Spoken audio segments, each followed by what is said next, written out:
तो आज हम सेंटर ऑफ मास की पीवाईक्यू करेंगे। स्टैंडर्ड प्रैक्टिस है, आप वीडियो को पॉज करेंगे, क्वेश्चन को खुद ट्राई करेंगे, सॉल्यूशन देखेंगे। ठीक है, तो दो बॉडीज है, याद रखना जब भी किसी तरह का कोलिजन होता है तो मोमेंटम हमेशा कंजर्व होता है। काइनेटिक एनर्जी सिर्फ इलास्टिक कोलिजन में कन्वर्ट होती है ना। सो एक स्टैंडर्ड चीज बता रहा हूँ, m1u1 plus m2u2 equal to m1v1 plus m2v2। Momentum हमेशा हर तरह के कोलिजन में कंजर्व रहेगा, कोलिजन किसी भी तरह का हो, चाहे हेड ऑन कोलिजन हो, चाहे ऑब्लिक कोलिजन हो, चाहे इलास्टिक कोलिजन हो, चाहे इनइलास्टिक कोलिजन हो, मोमेंटम हमेशा कंजर्व होता है। लेकिन काइनेटिक एनर्जी सिर्फ इलास्टिक कोलिजन में कंजर्व होती है। ठीक है, काइनेटिक एनर्जी कंजर्वेशन का क्या हो जाता है, 1/2 m1 u1 का स्क्वायर, 1/2 m2 u2 का स्क्वायर, 1/2 m1 v1 का square plus 1/2 m1 m2 v2 का स्क्वायर। और एक होता है कोफिशिएंट ऑफ रेस्टिट्यूशन जिसे बोलते हैं v2 minus v1 upon u1 minus v2। ठीक है, what is the coefficient of restitution? बहुत सिंपल सी बात है, अगर मैंने किसी बॉल को ऊपर से ड्रॉप किया और वापस जो बॉल मेरी हाइट तक ही आ गई तो उसका कोफिशिएंट ऑफ रेस्टिट्यूशन है 1। और मैंने किसी बॉल को ऊपर से ड्रॉप किया और 50% तक ही आई, इसका मतलब है कि इसका कोफिशिएंट ऑफ रेस्टिट्यूशन 1 से कम है। और मैंने किसी बॉल को ऊपर से ड्रॉप किया बिल्कुल धप से नीचे बैठेगी तो इसका कोफिशिएंट, तो bouncing ability, bouncing back ability is called coefficient of restitution. ठीक है, कुछ बेसिक कॉन्सेप्ट्स हैं जो अपन डिस्कस करते हुए चल रहे हैं। ड्रॉप करने पे नहीं हो सकता, अगर आप फेंकोगे तो अलग बात है ना, ड्रॉप करने पे तो नहीं होगा। ठीक है, आइए। सो अच्छा, इनइलास्टिक कोलिजन कौन सा होता है? कंप्लीटली इनइलास्टिक कोलिजन, जहां पे दोनों टकराने के बाद दोनों चिपक के चलती है ना, चिपक के चलती है। तो अगर दो बॉडी जो ऐसे ऐसे चल रही है टकराने के पहले और टकराने के बाद चिपक के चल रही है तो this is called inelastic collision. ठीक है, कोई आ रहा है? हाँ, बंद कर दीजिए। ओके, नेक्स्ट ये सवाल करते हैं, दो बॉडीज है, दोनों के दोनों कंप्लीटली इनइलास्टिक कोलिजन चलती है, वन डायमेंशनल कोलिजन में।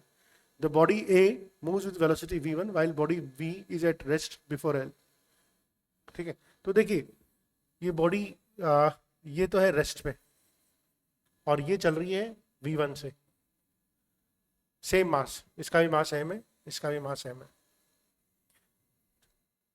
The body A moves with the velocity v1 and while body moves at rest before collision, the velocity of the system after collision is v2। पूरे system, तो मैंने बोला कि completely inelastic collision है। Inelastic collision का मतलब दोनों चिपक जाएगी, चिपकेगी नहीं चिपकेगी।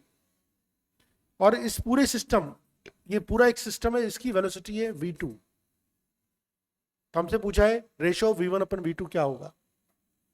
तो देखिए पहले तो शुरू में यहाँ का मोमेंटम कितना हो गया mv1, इसका मोमेंटम तो 0, इन दोनों का मोमेंटम क्या हो जाएगा 2mv2।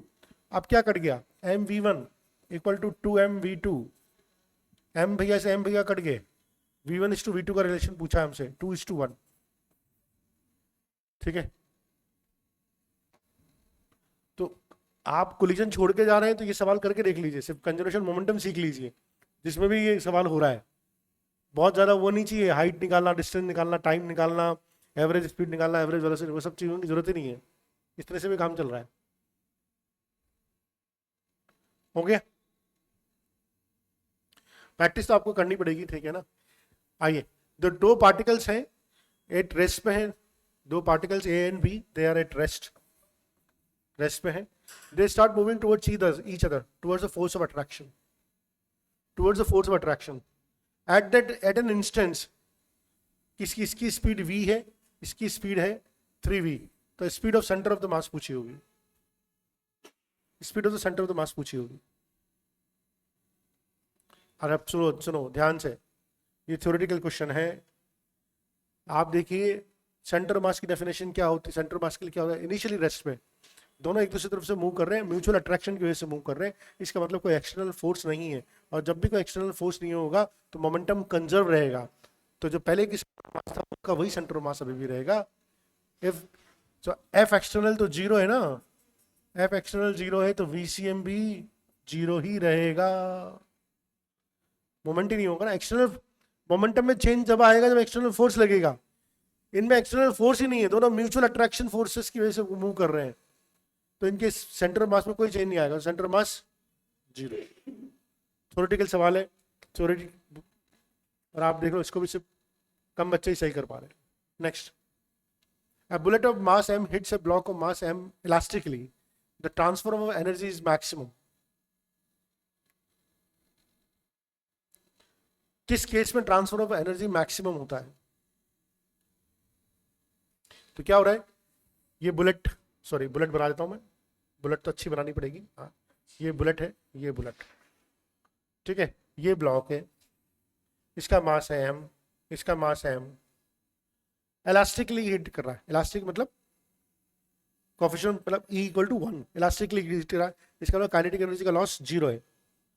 इस समय ट्रांसफर ऑफ एनर्जी मैक्सिमम कब होगा? अब देखिए, अपने एक प्रॉपर्टी पढ़ी थी, अगर आपको याद हो तो, अगर एक बॉडी है m1 मास की और वो जा रही है u1 वेलोसिटी से, और दूसरी बॉडी है, इसका भी मास m है और ये भी जा रही है u2 वेलोसिटी से।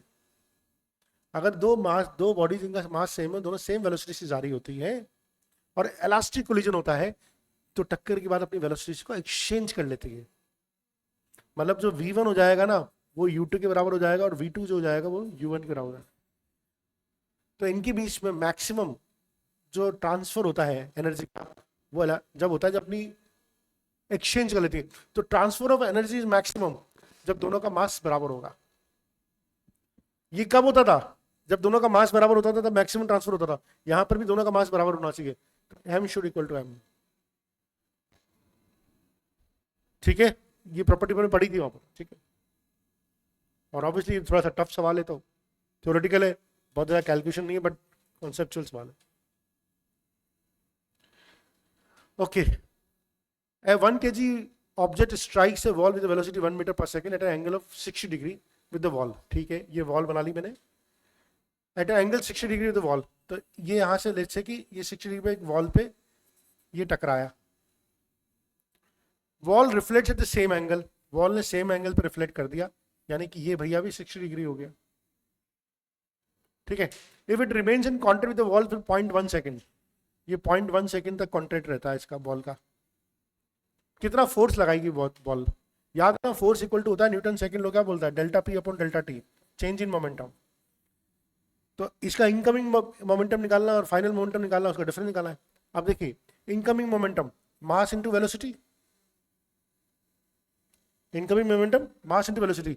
अच्छा, ये कंपोनेंट क्या हो जाएगा, mv cos 60, होगा नहीं होगा? और ये वाला कंपोनेंट, तो इसका मैं इनिशियल लिखूंगा तो कैसे लिखूंगा, पी आई किसे लिखूंगा, एम बी। अच्छा, ये कॉस 60 डिग्री किसके बना रहा है, वॉल के साथ बना रहा है, बिल्कुल ठीक है। अगर ये 60 डिग्री वॉल के साथ बना रहा है, तो मैं ये भी कर सकता हूँ, ये 30 डिग्री इसके साथ बना, चलो ऐसे चले लेता हूँ। तो एम वी साइन 60 आई के एम वी कॉस 60 जे के, क्या इसमें कोई कंफ्यूजन है इनिशियल मोमेंटम में? ये बॉल आई, इसका ये कंपोनेंट क्या हो गया, cos 60, ये वाला कंपोनेंट कितना हो गया, sin 60, ये sin 60 वाला component x positive x direction में तो आई केप लगा दिया, ये वाला कंपोनेंट पॉजिटिव जेड की डायरेक्शन में तो जी केप लगा दिया। अब ये बॉल वापस गई, किस स्पीड से गई, reflects at the same angle, ठीक है, and reflects at the same angle, ठीक है। हमें मानना पड़ेगा कि ये बॉल का स्पीड सेम है, इसने दे नहीं रखा, वेलोसिटी सेम मानना पड़ेगा, दे नहीं रखा, सेम होना चाहिए। तो एम वी, आप देखिए ये यहाँ पर गई, ये 60 डिग्री है, तो ये कंपोनेंट वापस क्या हो गया, एम वी कॉस 60, और ये वाला कंपोनेंट कितना हो गया, एम वी साइन 60। तो अगर मैं फाइनल मोमेंटम लिखूंगा तो क्या लिखूंगा, माइनस एम वी साइन 60 आई के प्लस एम वी कॉस 60 जे के। क्या इसमें कोई कंफ्यूजन?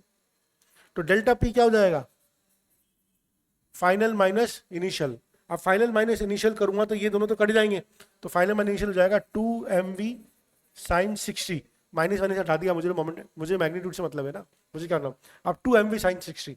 अब mv मास कितना है 1 kg, वेलोसिटी कितनी है 1 मीटर, साइन 60 क्या होता है √3/2, तो कितना आ गया √3। डेल्टा पी कितना आ गया, डेल्टा पी आ गया √3, और फोर्स होता है delta P upon delta T, तो √3 अपॉन 0.1, दिस इज 10√3, 0.1 अपॉन, ठीक है। फॉर्मूला याद कर रखा था इसका भी,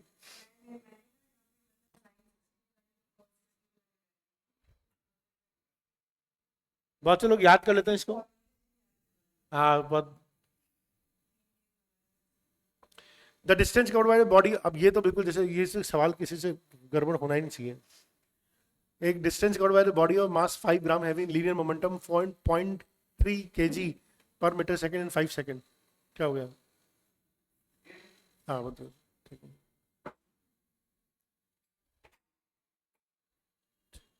तो देखिए मोमेंटम कितना है इसका, मोमेंटम दे रखा है इसका 0.3 kg मीटर पर सेकेंड। तो सबसे पहले तो अपन मास निकाल ले, मास इक्वल टू क्या होगा, क्या सॉरी मास नहीं रखा है, मास कितना रखा है 5 ग्राम, मास दे रखा है 5 ग्राम। क्या अपन वेलोसिटी निकाल सकते हैं इससे? सबसे पहले तो वेलोसिटी निकाल लें, तो वेलोसिटी क्या हो जाएगी, मोमेंटम बाई मास, 0.35 ग्राम है ना यार, 5 इंटू 10 की पावर -3, तो 5 इंटू 10 की पावर -3, ठीक है। तो इसको मैं ऐसे भी लिख सकता हूँ 30 इंटू 10 की पावर -2 अपॉन 5 इंटू 10 की पावर -3, तो दिस इज 60। वेलोसिटी क्या होगी 60। हमसे क्या पूछा उसने, डिस्टेंस, तो डिस्टेंस इक्वल टू क्या होता है, स्पीड इंटू टाइम। तो स्पीड कितनी है इसकी, या वेलोसिटी कितनी है, वेलोसिटी कितनी है 60, टाइम कितना है 5 सेकेंड, 300 मीटर।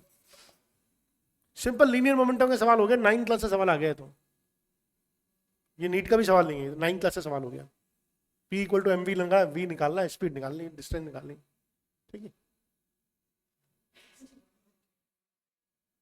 ओह 2 लगा दी मैंने शायद, 6। ओके थोड़ी सी पढ़ने की कोशिश कीजिए। 2 स्टेटमेंट्स हैं, एक असर्शन एक रीजन है। When a fire cracker explodes in mid air, it's fragments fly in such a way that they continue moving the same path which the fire cracker would have followed had it not exploded। देखो ये एक rocket है, ठीक है, ये rocket है, ये rocket है, ठीक है। यहाँ पर इसकी बत्ती लगी होती है, ठीक है, हम इसको आग लगाते हैं, ये टुकड़े हो जाते हैं, टुकड़े हो जाते हैं। अब ये क्या बोल रहा है, it's fragments fly in such A way that they continue moving in the same path. Wrong है, फ्रेगमेंट तो कहीं भी गिरेंगे, फ्रेगमेंट तो कहीं भी गिरेंगे, फ्रेगमेंट तो पाथ को फॉलो नहीं करते। इसका सेंटर ऑफ मास जो होता है ना, वो इसकी ट्रेजेक्टरी को फॉलो करता है। ध्यान से पढ़ो, it's fragments fly in such A way they continue moving the same path which the firecracker would have followed। Fire cracker तो ऐसा पाथ फॉलो करेगा ट्रेजेक्टरी, इसके जो सेगमेंट्स होंगे वो तो इधर उधर गिरेंगे आराम से। हाँ, इस फ्लोट, इसको एक्सप्लोड होने के बाद भी इसका सेंटर ऑफ मास यही पाथ फॉलो करेगा, टुकड़े तो कहीं भी गिर सकते हैं। तो आपका असर्शन तो गलत है। अच्छा reason, explosion of cracker occurs due to the internal forces only and no external force acts for this explosion. ये बात तो सही है, इंटरनली होता है ना, होता है इंटरनली होता है। सो हमारा assertion is not correct but the reason is correct, ठीक है। अच्छा सवाल है, थ्योरेटिकल। याद रखना जब भी बम एक्सप्लोड हो रहा है, रॉकेट एक्सप्लोड हो रहा है, तो उसके जो फ्रेगमेंट्स होंगे ना, वो तो कहीं भी गिरेंगे, उनकी डायरेक्शन रैंडम है, centre of mass will follow the same path. 42 पर थ्योरेटिकल सवाल आते ही कहानी गड़बड़ हो जाती है। चलिए अगेन ऑलमोस्ट सेम सवाल है। A shell of mass is at rest initially, it explodes into 3 fragments। उनका रेशियो ये है, if the fragments having the equal masses fly off along the mutually perpendicular direction with the speed v, the speed of the third segment is। थोड़ा time लगाओ, पहले पढ़ लो, बहुत simple सवाल है, पर हाँ पढ़ना पड़ेगा। A shell of mass is at rest initially, it explodes into the 3 segments having masses 2:2:1 if the fragments having equal masses fly off along mutually perpendicular direction with speed v। आप देखो क्या है सवाल, समझिए आप, ये कोई मास m था, ये रेस्ट पे पड़ा हुआ था, है ना, और इसके 3 टुकड़े हुए 2:2:1। अब मैं क्या करता हूँ इस तरह के सवालों में, मास से फर्क नहीं पड़ता, तो मैं इसको ना m की जगह 5m मान लेता हूँ। कैलकुलेशन कभी समझ में आएगा क्यों, क्या होगा।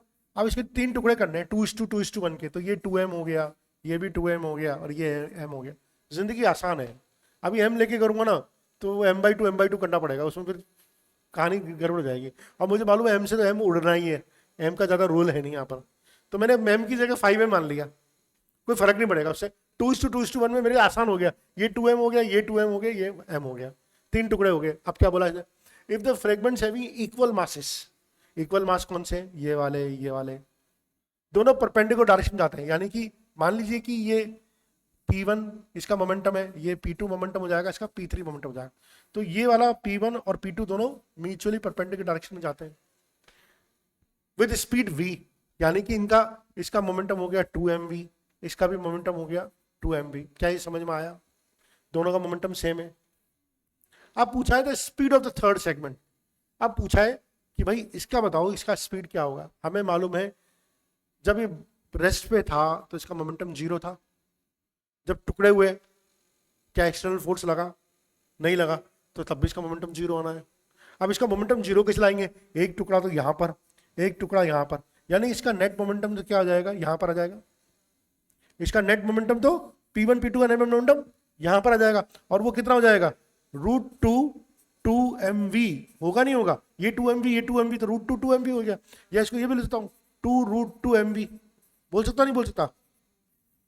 अब इसका नेट मोमेंटम ये आ गया, लेकिन मैं तो कह रहा हूँ यार मोमेंटम तो 0 होना चाहिए, यानी थर्ड पार्टिकल का मोमेंटम इसके जस्ट अपोजिट डायरेक्शन में इतना ही मोमेंटम होना चाहिए। समझ में आया? अब उसका मास तो कितना है, v, उसका मास तो कितना है, अरे v m ही तो बचा था ना उसका मास तो, और इसकी स्पीड मान लिया v डैश है, वही v डैश तो निकालनी है। अब mv डैश की जो वैल्यू होनी चाहिए वो क्या होनी चाहिए, 2√2mv होनी चाहिए ना। अब क्या कट गया, m से m कट गया, v डैश इक्वल टू आ गया 2√2v। 3 सवाल आए नीट में इसके ऊपर, मजाक नहीं कर रहा मैं, एक ही कॉन्सेप्ट के ऊपर बॉम्ब का यही सवाल आता है और कुछ नहीं आता, 2√2v, खत्म। अभी देखना, अभी 3 सवाल इसी पे आएंगे, इसी कॉन्सेप्ट पे आएंगे। क्यों आ रहा है, तुम फॉर्मूले क्यों याद कर रहे हो? नहीं, फॉर्मूले याद नहीं करना, मैं फॉर्मूले पे कोई विश्वास नहीं कर रहा। आप देखो किसमें क्या फॉर्मूले की जरूरत है, तो फॉर्मूला तो गड़बड़ है। और हमें मालूम होना चाहिए बॉम्ब फूट रहा है, इनिशियल मोमेंटम में 0, फाइनल मोमेंटम में 0, 2 टुकड़े दे रही है, उनका नेट मोमेंटम निकाल लो, जितना उनका नेट मोमेंटम आएगा तीसरे वाले का उतना ही मोमेंटम आएगा, नेगेटिव डायरेक्शन में आएगा बस। ठीक है, तो इसलिए फॉर्मूले तो कहानी गड़बड़ है।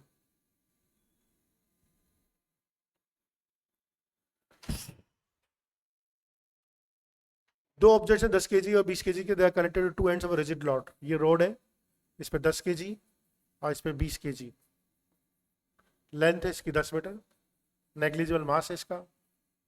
ठीक है, the distance of centre of the mass from the 10 kg मास, तो हमें मान लीजिए इसका सेंटर मास यहाँ पर है, सेंटर मास यहाँ पर है, ये है एक्स डिस्टेंस, ये निकालनी।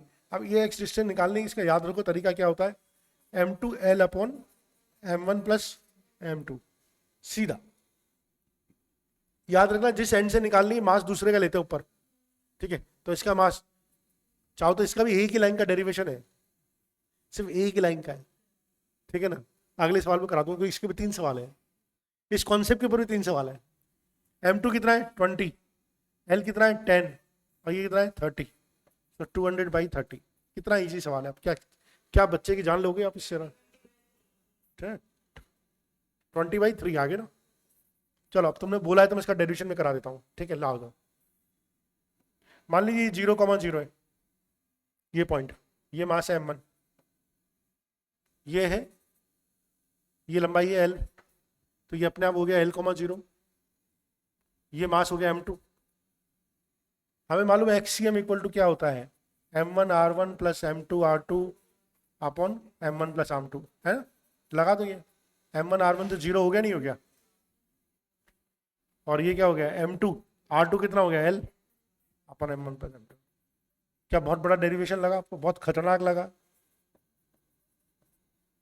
जो डरने की जरूरत है, एक ही लाइन है। याद रखना वैसे भी आपको सेंटर मास, अगर ये चीज भारी होगी, वैसे भी थोड़ा सा विजुलाइज करो आप, अगर ये चीज भारी होगी, मान लीजिए दोनों का मास बराबर है, तो सेंटर मास क्या होगा, बिल्कुल बीच में। और मान लीजिए m2 की वैल्यू ग्रेटर देन m1 है, तो सेंटर मास किधर शिफ्ट होगा, m2 की तरफ शिफ्ट होगा, और ये भारी हो जाएगा, इसकी तरफ शिफ्ट हो जाएगा। अब जब मान लो हनुमंत और हाथी दोनों को बैठा दिया जाए सी 100 पे, एक तरफ हनुमान बैठा हुआ है और एक तरफ एलिफेंट बैठा हुआ है। अब सीसो ये बीच में होगा कि सेंटर मास की किधर होगा?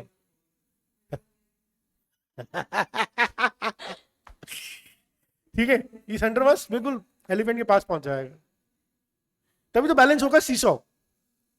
सीसो बैलेंस कैसे होगा? तो क्या है आंसर इसका? 20/। Next, a ball of mass 1.5 kg from drop from a height 10 meters strikes the ground, rebounds to same out, rebounds to same height। अपने आप लॉजिक समझ आना चाहिए। E = 1 आ गया। रिबाउंड टू सेम हाइट का मतलब क्या हो गया? The magnitude of impulse grant imparted to the ball. चलो कर ट्राई करो। It strikes the ground and rebounds to the same height. The magnitude of impulse। देखिए इंपल्स क्या होता है? चेंज इन मोमेंटम, यानी कि delta p. Impulse equal to delta p. तो इनिशियल मोमेंटम निकालो। ये बॉल थी, ये बॉल थी, ये टकराई और वापस सेम हाइट पे चलेगी, यानी जिस स्पीड से टकराई उसी स्पीड से वापस गई। वो सेम हाइट पे जाने का मतलब क्या है? जिस स्पीड से टकराई उसी स्पीड से वापस गई, कोई एनर्जी लॉस ही नहीं हुआ, कंप्लीटली इलास्टिक कोलिजन रहा है। तो यहां पर टकराने की स्पीड निकालो। V = √2GH। टकराने की स्पीड क्या है? 2GH। भाई ड्रॉप किया ना, तो √2GH। करो करो। तो वेलोसिटी ऑफ इंसिडेंट 10√2, क्या समझ में आ गया? वेलोसिटी ऑफ फाइनल वापस 10√2। ये आ रही है -J और ये आ रही है J। सही कर रहा नहीं कर रहा मैं? नीचे आ रहा है -J, ऊपर जा रहा है +J। अब the initial momentum PI, mass 10√2 -J। Final momentum M 10√2, ये -J, ये +J। क्या सही है? अब डेल्टा पी कैसे निकालूंगा? इसका भी फॉर्मूला बताया गया क्लास में। फाइनल माइनस इनिशियल मोमेंटम, मतलब इसका क्या फॉर्मूला, मतलब ऐसे निकालना है तो। ठीक है, तो दिस इज 20√2m। क्या हो जाएगा? 20√2m। अब 20√2 ये कितना है? 0.15 kg। इसको क्या लिख सकता हूँ मैं? 3/20 लिख सकता हूँ, नहीं लिख सकता? 0.15 kg 3/20। 20 से 20 गया 3√2, 3 × 1.4, 4.2।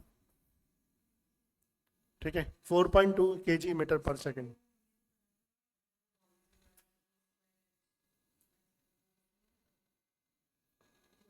मुझे क्या करना है? मैग्नीट्यूड इंपल्स निकालना है। मैग्नीट्यूड इंपल्स क्या होता है? Change in momentum. Change in momentum के लिए मुझे इनिशियल स्पीड चाहिए, फाइनल स्पीड, वेलोसिटी चाहिए।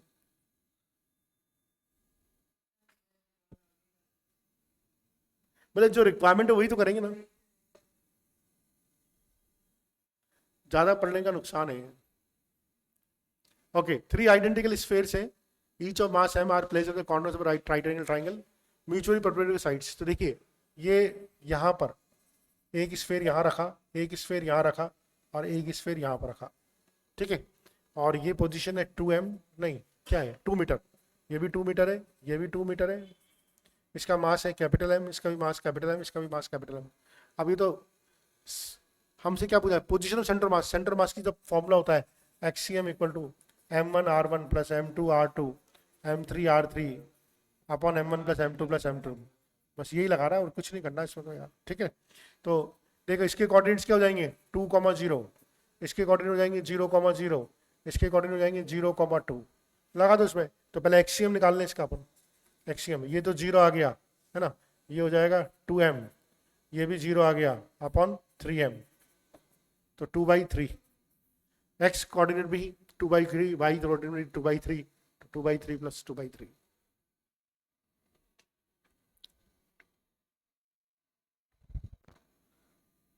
नेक्स्ट, दो पार्टिकल मास 10 kg के अटैच टू 2 एंड्स। अब सेम सवाल आ गया, अब तो करो उसको। सेम सवाल आ गया, 5 kg और 10 kg के दो पार्टिकल्स हैं, 10 kg के, उनके बीच की लेंथ है 1 मीटर। 1 मीटर नेग्लिजिबल बात की road. The centre of mass of the system from the 5 kg particle nearly, यहाँ से सेंटर मास पूछा है हमसे कितने डिस्टेंस पे होगा, और फिर ये यहाँ पर होगा कि यहाँ पर होगा, बताओ मुझे सेंटर मास। हाँ, तो मैं दोबारा बना लेता हूँ। ये 5 kg, ये 10 kg, और इसका सेंटर मास अप्रॉक्सीमेटली यहाँ पर होगा। तो ये डिस्टेंस निकालनी है मुझे, RCM निकालनी है। तो RCM हो जाएगा, ये डिस्टेंस है 1 मीटर, ठीक है। तो 10/15 बोल सकता हूँ सीधा। अरे यार, M2L/M1 + M2 ना, L तो 1 है ना, तो 10/15 बोल दिया, 2/3, 67, 67 सेंटीमीटर, ठीक है। क्या ये सवाल छोड़ने लायक है नीट में? बोला था ना, एक इसी एक कॉन्सेप्ट पे 2-3 सवाल मिलेंगे नीट में। वो जब हम दुनिया भर के पढ़ते ना, वो कहीं नहीं आ रहे इसमें नीट में, यही सवाल रहे। ये सवाल कितना सिंपल सवाल है। एक object breaks into 2 pieces with masses in the ratio of 1:5। आप देखो, इस तरह के सवाल को करने की ट्रिक बताता हूँ मैं, मैथमेटिक्स बताता हूँ। द स्मॉलर वॉस, हमें मालूम है मोमेंटम कंजर्व्ड है ना, पहले कोई मोमेंटम था, इनिशियल मोमेंटम, बाद में भी वही मोमेंटम रहेगा, एक्सटर्नल फोर्स को अप्लाई नहीं कर रहा। अब उसने बोला 1:5, ये नीट वाला बच्चा यहीं पर बेहोश हो जाता है, सर मैं 1:5 में मैं क्या करूँगा। सिंपल सी बात है, 1:5 है। एक मान लो मास है 6m, एक को ले लो 1m, एक को ले लो 5m, जिंदगी आसान हो जाएगी तुम्हारी बहुत। अब 6m का मास था, ये इस वेलोसिटी से फ्लाई कर रहा था, तो 6m ये हो जाएगा 20I + 25J -12K। ये तो हो गया इनिशियल मोमेंटम।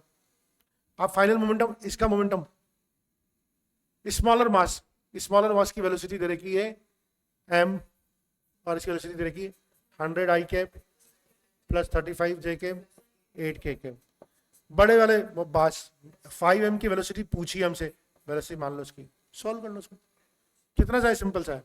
m से, अब आपने m जो माना था उसकी टेंशन में लो, m से तो m कट गया ना, ठीक है, m से तो m भैया कट गए, तो आंसर आ गया माइनस, ये आंसर है ना 4I + 23J, ये -8K नहीं आएगा, -16K आएगा, गलत दे रखा है इसमें ना। आप इसको कैलकुलेशन करेंगे तो -16K आएगा, हालांकि ये टिक कर देगा पर ये गलत कर रहा है, ठीक है। चाहे तो हम इसकी कैलकुलेशन चेक कर लेते हैं, खुद ने -16 किया, ठीक है। Next question 13, particle mass m at rest suddenly breaks into, देखो फिर सवाल आ गया, into 3 सेगमेंट, और दो हमेशा म्यूचुअली परपेंडिकुलर जाएंगे इस स्पीड से, और द एनर्जी रिलीज, अच्छा इसमें इस बार दूसरी चीज पूछी इसमें, हालांकि v निकालना पड़ेगा, एनर्जी निकालना पड़ेगा, कॉन्सेप्ट तो सेम है। तो क्या हो गया, 3 equal segment, 2 segments of mass m each.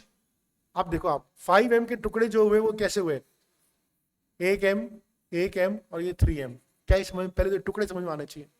अब जिनका मास m था वो म्यूचुअली परपेंडिकुलर डायरेक्शन में गए, यानी उनका तो ये मोमेंटम mv, उनका मोमेंटम mv हो गया, तो इसका रिजल्टेंट हो गया √2mv, और इस वाले का मोमेंटम जो होगा वो 3mv' हो जाएगा, होगा नहीं होगा।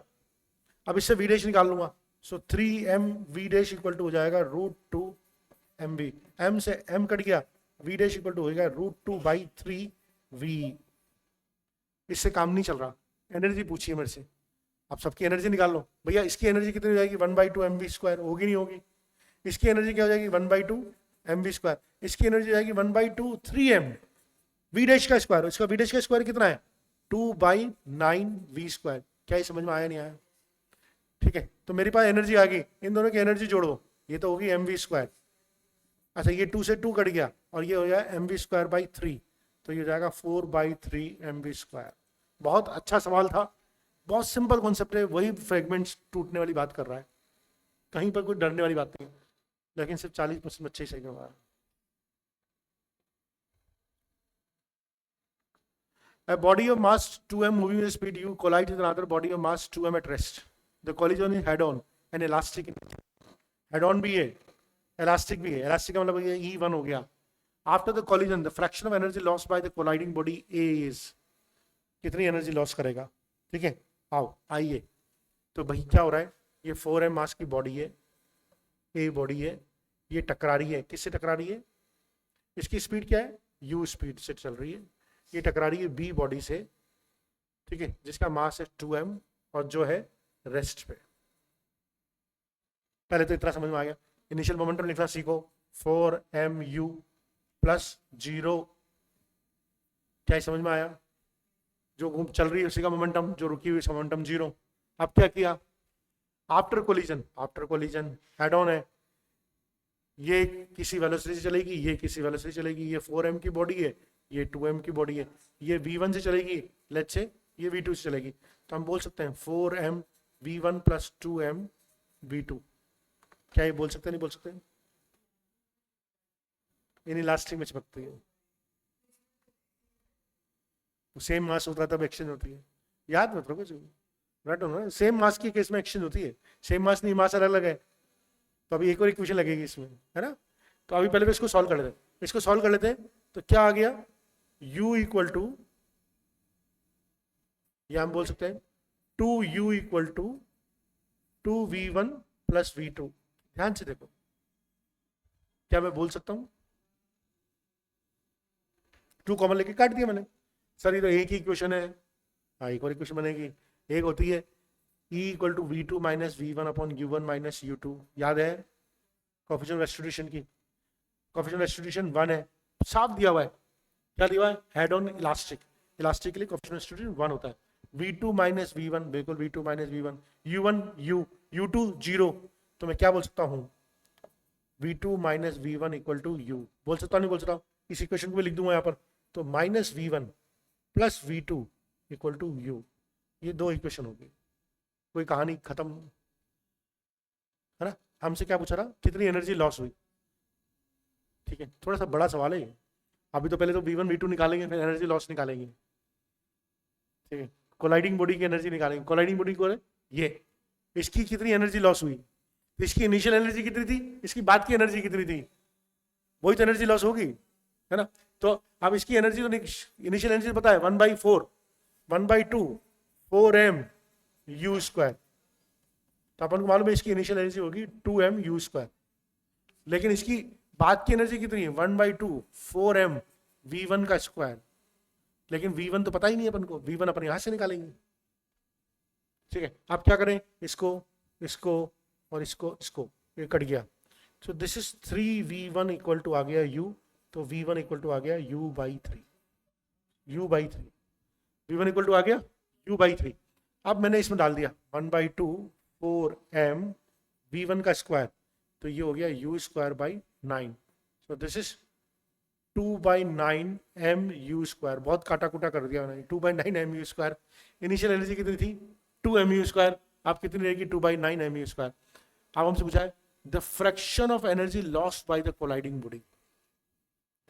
अच्छा, ये इनिशियल एनर्जी थी कितनी? 2 mu स्क्वायर, ये एनर्जी होगी बाद की, तो पहले तो लॉस निकालो, पहले तो डिफरेंस निकालो और फिर फ्रैक्शन निकालो। भाई पहले x थी, y रहेगी, अब तो एनर्जी कितनी लॉस्ट हुई? x minus Y.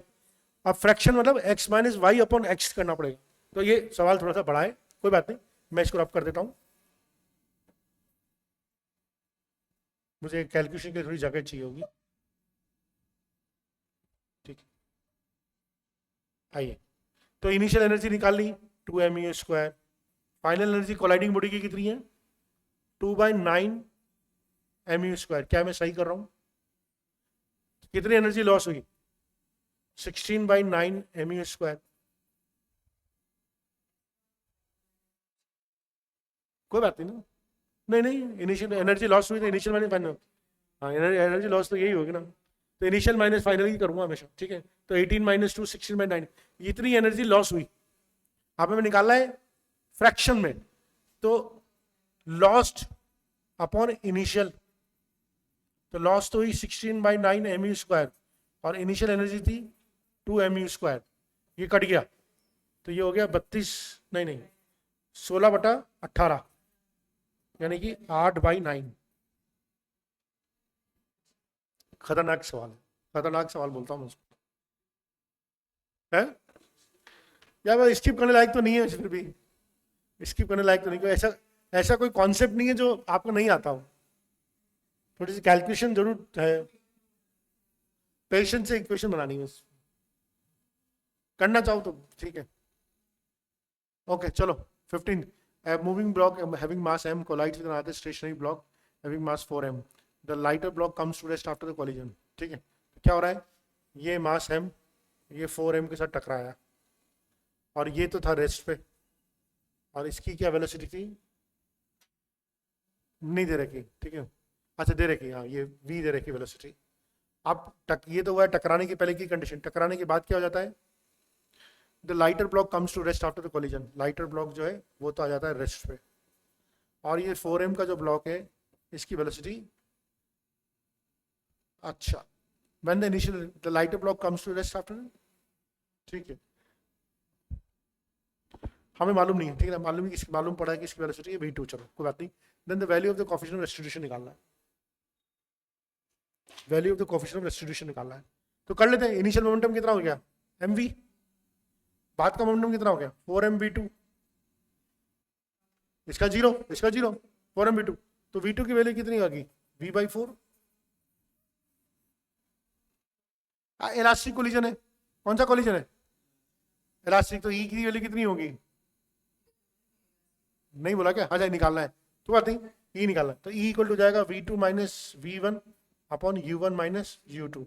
v2 v/4, v1 0, u1 v, u2 0, तो ये हो गया E इक्वल टू हो जाएगा 1/4.25. ये तो बिल्कुल छोड़ने लायक सवाल ही नहीं है, ऐसे सवाल को छोड़ने का मतलब. Okay, which of the following statements are correct, पढ़िए.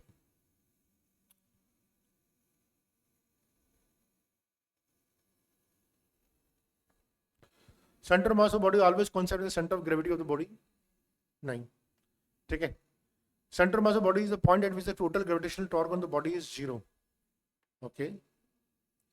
A couple in a body produces the both transitional and rotational motion in the body. देखिए कपल जो होता है ना बॉडी पे, जैसे ये बॉडी है, इस पे इधर फोर्स लग रहा है, इधर फोर्स लग रहा है, ठीक है. अगर ये हिंज्ड है तो ये सिर्फ रोटेशनल मोशन देगा, कभी ट्रांसलेशन मोशन नहीं देगा. नेट फोर्स तो 0 इस पे, लेकिन लाइन ऑफ एक्शन सेम नहीं है.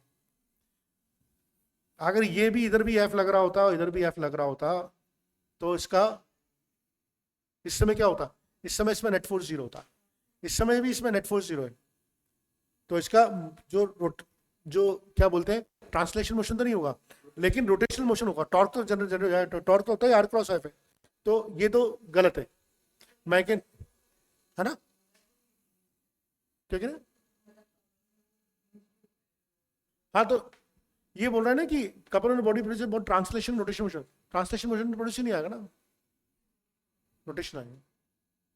Fourth, mechanical advantage greater than 1 means that small effort can be used to lift a larger load. बिल्कुल सही बात है. मैकेनिकल एडवांटेज का मतलब ये होता है लोड अपन एफर्ट, लोड अपन एफर्ट. अगर इसकी वैल्यू 1 मोर देन 1 है, इसका मतलब है कि लोड, ठीक है, इसका मतलब है कि load is greater than effort.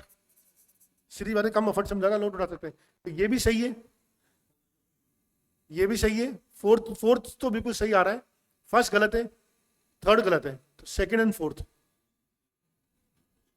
First तो गलत है, सेंटर मास ऑलवेज कौन सा सेंटर ऑफ द बॉडी, ठीक है, और थर्ड तो गलत है ही सही, हाँ ठीक है. सेकंड पॉइंट मेरे को बहुत ज़्यादा समझ नहीं आया, मुझे ये समझ में आ गया कि फर्स्ट और थर्ड गलत है,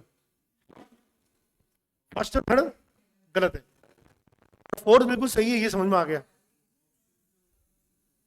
सेंटर मास बॉडी से point the total gravitational torque on the body 0. बहुत ज़्यादा समझ नहीं आया, मैं बहुत फ्रेंकली स्पीकिंग बोल रहा हूँ, पर मुझे ये समझ में आ गया फर्स्ट एंड थर्ड बिल्कुल गलत है, इनमें मेरे को कोई, तो मैं तो इस क्वेश्चन के लिए आई एम कंप्लीटली एलिजिबल, कोई और ऑप्शन नहीं है. तो मैं जरा दिमाग आया समझ में, ये सवाल तो फिर आ गया. आप लोग चेंज इन मोमेंटम बार बार आ रहा है, चेंज इन मोमेंटम बार बार आ रहा है.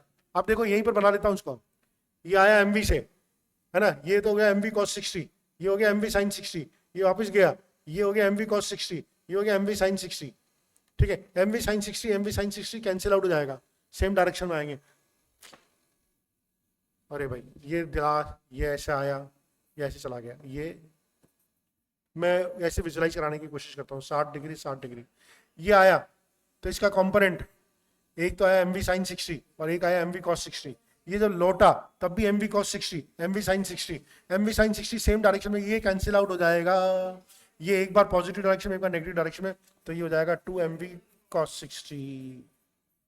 ठीक है, और इम्पल्स निकालना है तो टाइम भी होना, gate reflected on in losses the value in impulse imparted by the volume will be, तो ये तो डेल्टा पी हो जाएगा सीधा, है ना, डेल्टा पी निकालना है।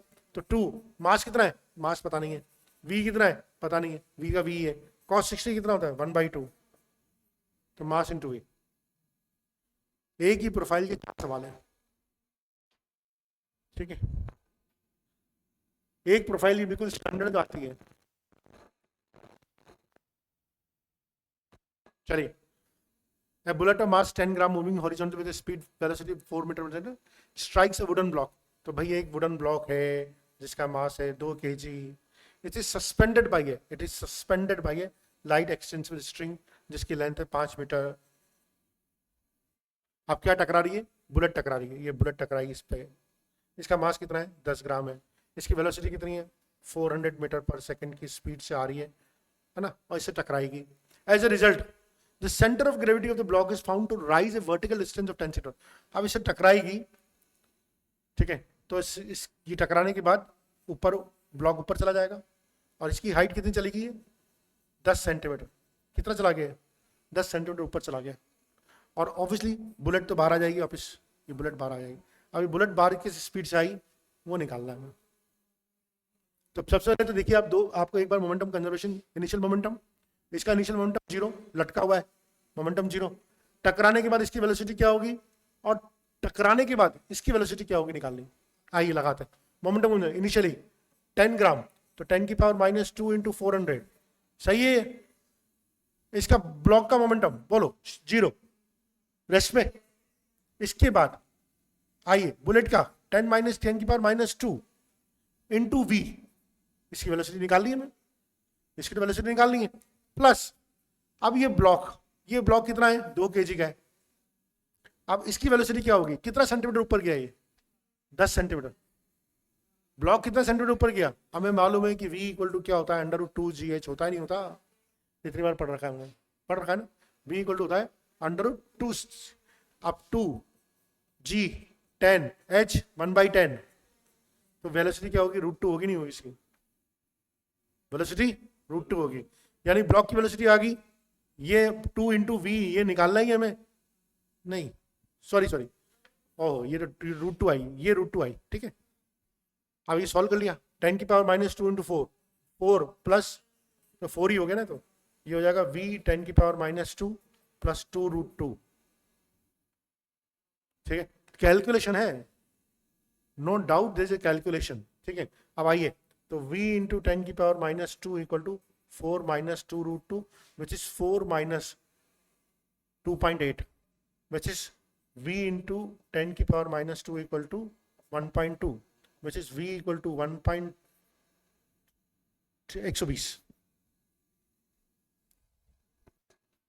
कैलकुलेशन करी मैंने भाई, ऐसे नहीं कि 1.2 10 की पावर 2 से डिवाइड होगा 120 आ जाएगा, स्ट्रिंग की लेंथ से कोई मतलब नहीं है, बताइए मुझे ब्लॉक ऊपर कितना गया उससे मालूम पड़ जाएगा ब्लॉक की स्पीड क्या थी टकराने के बाद, वो निकालने की, ठीक है। अच्छा सवाल है, ठीक है, पर ये भी आपके मॉड्यूल का ही सवाल है, इसी प्रोफाइल का सवाल है। कैलकुलेशन आप देखिए हर जगह आपको फास्ट चाहिए होगी। 2 identical balls having velocity 0.5 metre पर सेकंड 3 मीटर पर second speed collide elastically in 1 dimension, है ना, यानी कि माइनस दे रही है, इसका मतलब क्या हो गया अपोजिट डायरेक्शन आ रही है, यानी कि ये बॉल इधर जा रही है और ये बॉल इधर जा रही है, आइडेंटिकल बॉल से m, ठीक है, ये है 0.5 मीटर पर सेकंड और ये दे रखी है 0.3 मीटर पर सेकंड, है ना, ये नेगेटिव है, मैंने डायरेक्शन बना दी, आप चाहो तो इसके आगे माइनस लिख दो, ठीक है। The velocity of B and A after, अरे मैंने बताया था सेम मास होता तो वेलोसिटी से एक्सचेंज हो जाती, अगर बॉडीज का सेम मास है और इलास्टिक कोलिजन हो रहा है तो बॉडीज की वेलोसिटी चेंज आती है, ये u1 u2, तो ये हो जाएगा u2 u1, खत्म। तो ये 0.5 का था, तो तो इस पहले वाले की जो हो जाएगी ना वो -0.3 हो जाएगी और दूसरे वाले की 0.5 हो जाएगी। क्या ये सही है?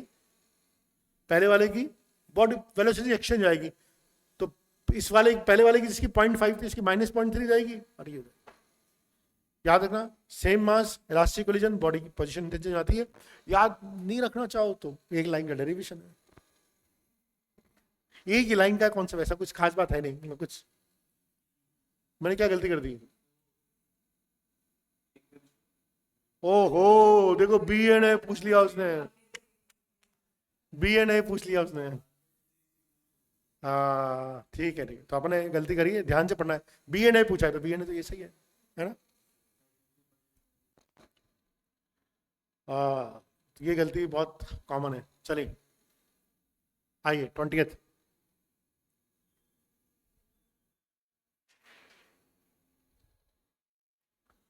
On a frictionless surface, a block of mass m moving along with the speed v collides elasticity with another block of same mass, which is initially at rest. After collision, first block moves at an angle theta to the initial direction and has a speed v by 3. The second block speed after the collision is. कुछ भी मालूम नहीं, हमें तो ये मालूम है कि यार इलास्टिक कोलिजन है, इलास्टिक कोलिजन है। अब ये को एंगल वेंगल आ गया, आप तो सीधा काइनेटिक एनर्जी का फंडा लगा दो, है ना। इनिशियल वाले ब्लॉक की काइनेटिक एनर्जी 1/2 mv², सेकेंड वाले ब्लॉक की काइनेटिक एनर्जी रेस्ट पे तो 0, हटाओ। फर्स्ट वाले ब्लॉक की काइनेटिक एनर्जी m किस स्पीड में घूम रहा है, जा रहा है v/3 पे जा रहा है तो v²/9। सेकेंड ब्लॉक की स्पीड 1/2 m v'², यही तो निकालनी, v' निकालनी। अरे 1/2 से 1/2 1/2 1/2 कट गया, m भैया कट गए, v²/9 v'², तो v'² हो गया 8v²/9, तो v' हो गया 2√2/3।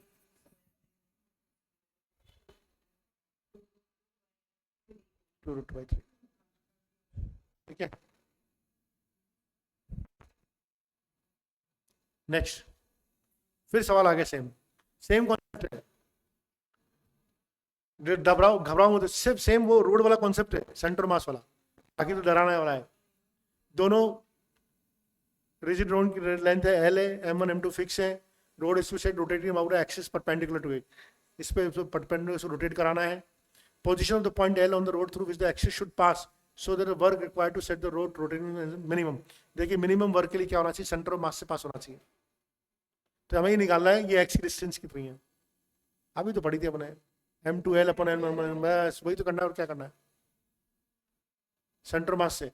तो ये एक्स कितना हो जाएगा, एक्स हो जाएगा m2l/m1 + m2, ये हो जाएगा ना। डराने वाली बात है, कॉन्सेप्ट वही है, घुमा घुमा के पूछेगा वो।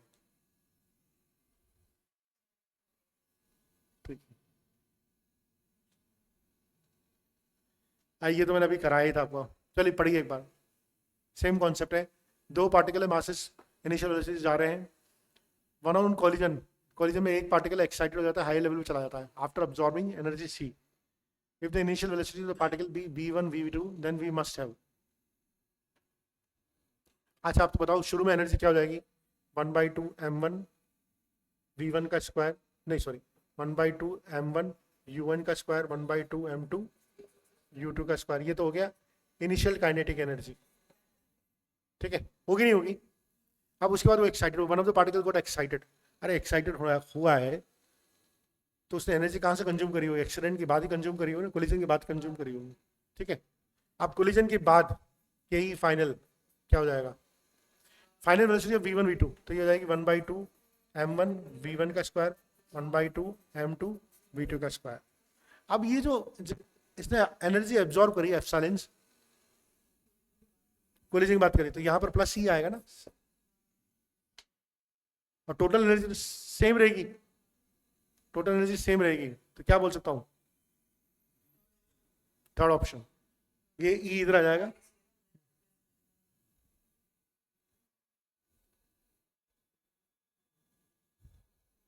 बहुत अच्छा सवाल है, बिल्कुल आने वाला सवाल है, करेंगे इसको।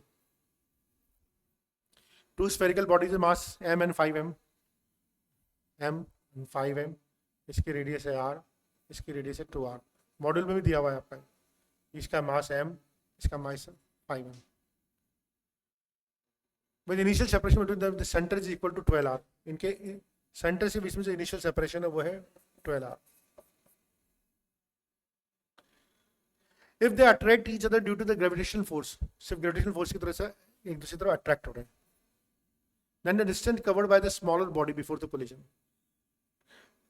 स्मॉलर बॉडी कितना डिस्टेंस ट्रेवल करेगी बिफोर कोलिजन?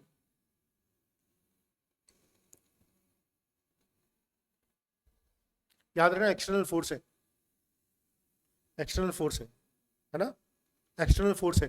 तो वेलोसिटी ऑफ सेंटर मास क्या होती है? m1 x1 plus m2 x2 upon m1 plus m2। ये तो जीरो है, वेलोसिटी सेंटर मास तो मूव नहीं करेगा, यानी कि m1 x1 plus m2 x2 equal to zero. ठीक है, अब m1 देखिए, ये इन दोनों के बीच में कितनी डिस्टेंस ट्रेवल कर सकता है? 9r ही होगी नहीं तो। हाँ, तो ये टकराने के लिए इनको कितनी डिस्टेंस ट्रेवल करनी है? 9r। और अगर भैया इस भैया ने, मतलब आप ये मान लो ये एक पॉइंट है, ये एक पॉइंट है, ये m मास का पॉइंट है, ये 5 मास का पॉइंट है, और इनकी इसकी डिस्टेंस कितनी होगी? 9r।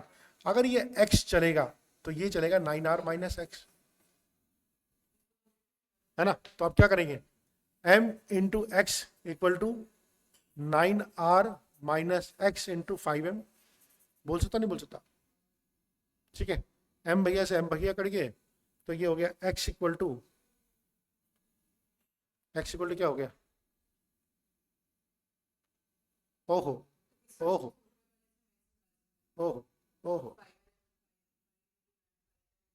m1 x1 m2 x1, सही था। तो 9r माइनस, मैंने क्या करा, x इक्वल टू, हाँ सॉल्व कर, तो क्या हो गया? 45r minus 5x। So this is 6x equal to 45r। तो x इक्वल टू कितना हो गया मेरा? 45/6 विच इज 7.5r।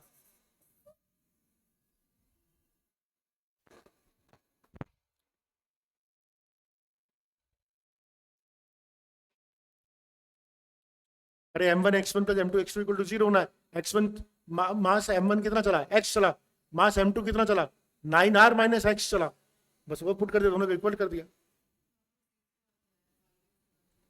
ये x और ये माइनस 5x उधर गया तो 6 है।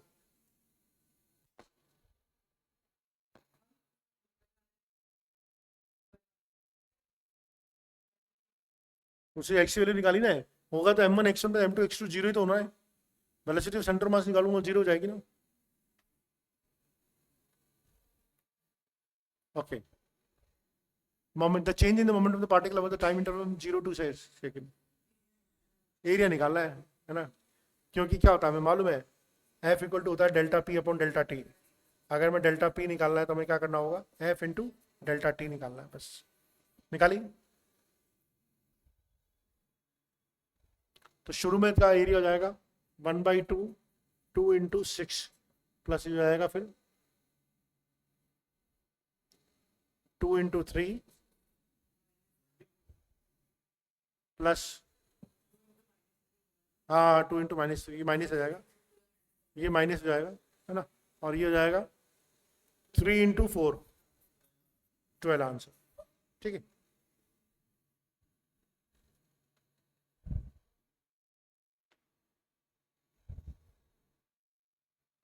हेलो हेलो, हाँ 2-3 सवाल और हैं, ये वापस आगे आपको देखो, इतनी बार कराऊंगा सवाल को मैं। 4m मास है, सडनली एक्सप्लोजन में 3 पीसेस, 2 पीसेस हैं ईच ऑफ मास m, तो यानी 4m का है, एक m बना लो, एक m बना लो, दूसरा 2m बना लो। m और m दोनों सेम से जा रहे हैं, ये mv ये भी mv, म्यूचुअली परपेंडिकुलर डायरेक्शन में जा रहे हैं, इक्वल स्पीड से जा रहे हैं। तो इसकी स्पीड क्या, इसका रिलेटिव कितना हो जाएगा? √2mv। और इसका भी कितना होना पड़ेगा? 2mv dash. तो 2mv dash equal to √2mv। कितनी बार करेंगे? कितनी बार पूछता है भारत, एक ही सवाल कितनी बार। अच्छा करना पड़ेगा मुझे। सो v डैश इक्वल टू जाएगा v/√2। अच्छा हमसे क्या पूछा है? Total kinetic energy. तो टोटल काइनेटिक एनर्जी भाई, इसकी v इसकी भी वेलोसिटी v और इसकी वेलोसिटी होगी v/√2। तो ये हो गया हाफ एम वी स्क्वायर, ये हो गया हाफ एम वी स्क्वायर, और ये हो गया हाफ 2mv²/2। तो ये हो गया 3/2mv²। कट गया। अरे half half half half.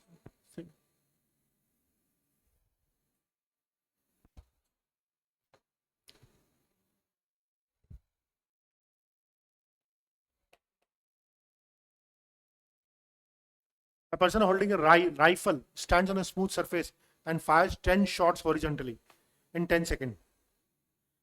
Total momentum निकालना है मैं। 10 शॉट डाले उसमें 5 सेकंड में। Each bullet has a mass of 10 gram with a muzzle velocity of 800 meter per second.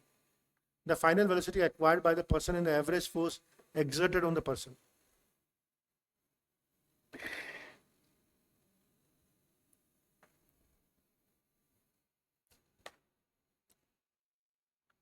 अच्छा, पर्सन का राइफल है। अच्छा ये बताओ बुलेट का मास कितना है? 10 ग्राम। तो मैं बोल सकता हूँ बुलेट का मास कितना हो जाएगा? 10⁻²। बुलेट की वेलोसिटी कितनी है? 800। ठीक है, तो कितना हो गया? सॉल्व करेंगे तो इसको एक बुलेट का मोमेंटम कितना हो गया? 8। ऐसे कितनी बुलेट फायर करी? 10 शॉट। तो मोमेंटम कितना हो गया? 80। इतना मोमेंटम बुलेट का आगे की तरफ है, उतना ही टोटल मोमेंटम तो कंजर्व रहना है। इक्वल टू आदमी का मोमेंटम कितना हो जाएगा? आदमी की वेलोसिटी मास कितना है? 100।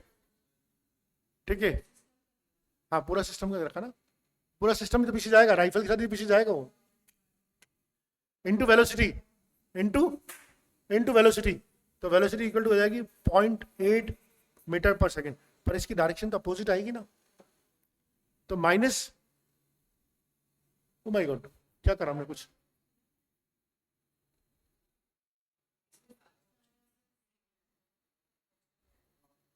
ओके तो अपना तो -0.8 मीटर पर सेकेंड आ रहा है, कोई इशू नहीं है ना। और अब दूसरा निकाल लेते हैं, ये तो सब में गड़बड़ दे दिया। अब मतलब final velocity and the average force. अच्छा एवरेज फोर्स क्या होता है? Delta P upon delta T, delta P upon delta T. Change in momentum कितना आया? Force exerted on the person. जब पर्सन शुरू में खड़ा था राइफल लेके, उसका मोमेंटम कितना था? 0। बाद में मोमेंटम कितना आया उसका? बाद में मोमेंटम कितना आया उसका? 80 आया ना। तो फोर्स आएगा delta P 80 upon delta T 5 second में 16। अच्छा 16 भी चार्ज, भारी वाली मिस्टेक। चलो हम ये लगाते हैं, हमें ये अच्छा लग रहा है, गलत हो गया। चलो दो और फटाफट करें, वापिस सेम है, सेम सेम सेम सेम करो। अब सेम प्रोफाइल के सवाल है, 3 पार्ट में हुआ। First part is mass 1 kg। तो देखिए ये 1 kg, ये इसकी स्पीड है 12 मीटर पर सेकेंड। दूसरा पार्ट है 2 kg, इसकी स्पीड है 8 मीटर पर सेकेंड। थर्ड पार्ट है m kg, दे नहीं रखा, उसकी स्पीड है 4 मीटर पर सेकेंड। ठीक है, हॉरिजॉन्टल प्लेन में अच्छा क्या दे रखा है? 2 of them go to at right angle to each other. Initial जो 2 पार्ट है वो राइट एंगल पे जाते हैं। इसका मोमेंटम कितना हो गया? 12। इसका मोमेंटम कितना हो गया? 16। तो ये देखो, ये 12, ये 16, ये 12, ये 16, तो इसका जो नेट आ जाएगा वो 20 आ जाएगा। 12 और 16 का नेट जो होता है 20 होता है, पाइथन लगा के देख लो। ठीक है, और ये जा रहा है 4m से, तो 4m इक्वल टू 20, तो m इक्वल टू 5 kg। आप 5वां सवाल देखो इसी प्रोफाइल का, 5th क्वेश्चन एक ही प्रोफाइल का है, कोई ज्यादा खतरनाक सवाल करने की कोशिश नहीं करें। ये फेवरेट प्रोफाइल है हमारी जो है ना। इसका ये लास्ट सवाल है, फिर हम आज ही खत्म करेंगे। 2 पर्सन है, मासेस 55 kg एंड 65 kg के respectively, are opposite ends of the boat. तो ये हमारी बोट है, ठीक है, ये हमारी बोट है। यहाँ पर 55 kg का पर्सन खड़ा हुआ है, यहाँ पर खड़ा हुआ है 65 kg का person. The length of the boat is 3 metre, ये इसकी लेंथ है 3 मीटर। बोट का वे है 100 kg, बोट का वे है 100 kg, इसका बोट का भी है। The 55 kg man walks up to the 65 kg man and sits with. Simple सी बात है, इंटरनल फोर्सेज लग रही है, कोई एक्सटर्नल फोर्स नहीं लग रही है, तो velocity of centre of mass change नहीं होने वाली है। अब क्या किया, जब ये बंदा यहाँ से चलेगा तो बोट तो अपनी जगह से हिलेगी। मान लीजिए बोट अपनी जगह से हिल के एक्स आगे चली गई, ये जो है ना, ये जो बोट का डिस्प्लेसमेंट हुआ वो कितना हुआ, एक्स। कुछ भी फर्क नहीं पड़ता, अपने आप नेगेटिव पॉजिटिव आ जाता है। अब ये बंदा 65 kg का बंदा तो यहाँ बैठा हुआ ही था, 55 kg का बंदा भी यहाँ पर आके बैठ गया उसके साथ। हम निकाल लेते हैं भैया सबके मोमेंट m1 x1। हमें मालूम है VCM होता है m1 x1 plus m2 x2 plus अपन m1, और ये तो जीरो है। क्यों जीरो है, एक्सटर्नल फोर्स नहीं है। यानी कि m1 x1 plus m2 x2 plus m3 x3 equal to zero. आप देखो किसका मूवमेंट हुआ, 55 kg का कितना मूवमेंट हुआ, 55 kg वाला बंदा यहाँ पे था और यहाँ आ गया, यानी कि ये चला 3 प्लस x, है ना। बोट कितना चली, बोट यहाँ पर थी, बोट आगे चलेगी 100 इंटू एक्स चली, और ये जो 65 kg वाला बंदा था इसको बैठे बैठे ही घुमा दिया आपने, 65 into x equal to zero कर दो, एक्स निकाल लो। ठीक है, एक्स का आंसर आ गया। अच्छा, ये सब भी करने की जरूरत नहीं थी। अरे भाई, centre of mass of the system shifts by zero, ये निकाला ही क्यों मैंने मुझे बोर्ड तो नहीं निकालनी थी, सेंटर ऑफ मास तो शिफ्ट ही नहीं करेगा, ये सब करने की जरूरत ही नहीं थी। तो ये पूछता कि बोर्ड कितना शिफ्ट हुई, सेंटर मास तो जीरो ही रहेगा इसका, ये सब भी करने की जरूरत नहीं थी। ठीक है, बस अब हम यहीं पर पॉज करते हैं, काफी सारे सवाल कर लिए, प्रैक्टिस कीजिएगा आप।